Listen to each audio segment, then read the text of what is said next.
The last letter. She knew it was the last letter she would ever receive from him.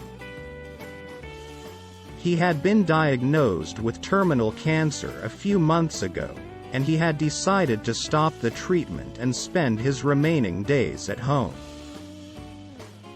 He had written to her every week since then, telling her how much he loved her and missed her, and how he wished they could be together again. They had met in college, and had fallen in love at first sight. They had planned to get married after graduation, but fate had other plans. He had been drafted into the army, and sent to a war zone. She had waited for him faithfully, hoping and praying for his safe return.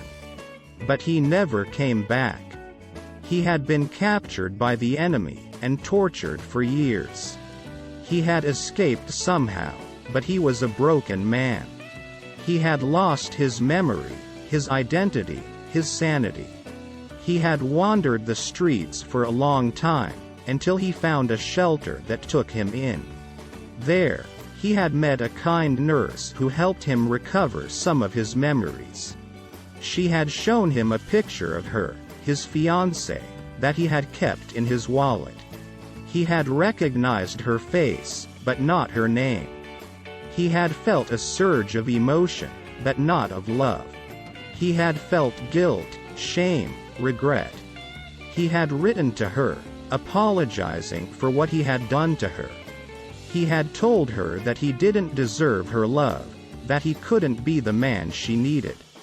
He had asked her to forget him, to move on with her life. He had said goodbye. She had cried when she read his first letter. She had felt anger, sadness, confusion. She had wondered why he had left her, why he hadn't tried to find her, why he hadn't loved her enough. She had wanted to hate him, to curse him, to forget him. But she couldn't. She still loved him. She had written back to him, telling him that she still loved him and missed him, and that she wanted to see him again. She had told him that she didn't care about what he had been through, that she only cared about who he was now.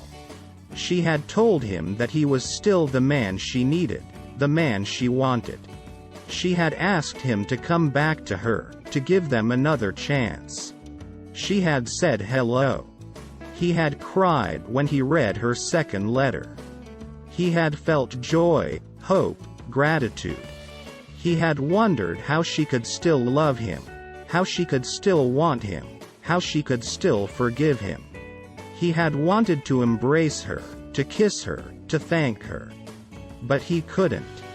He was dying.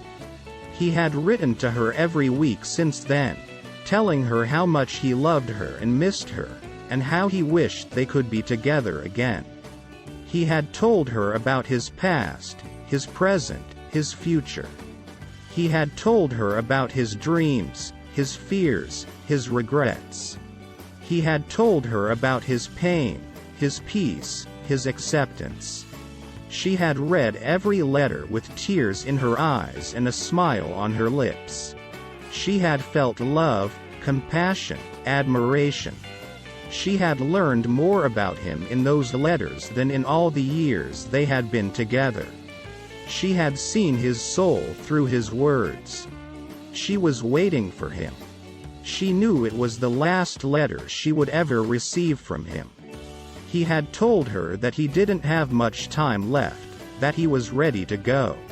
He had told her that he loved her more than anything in the world, that he was sorry for everything he had done and everything he hadn't done.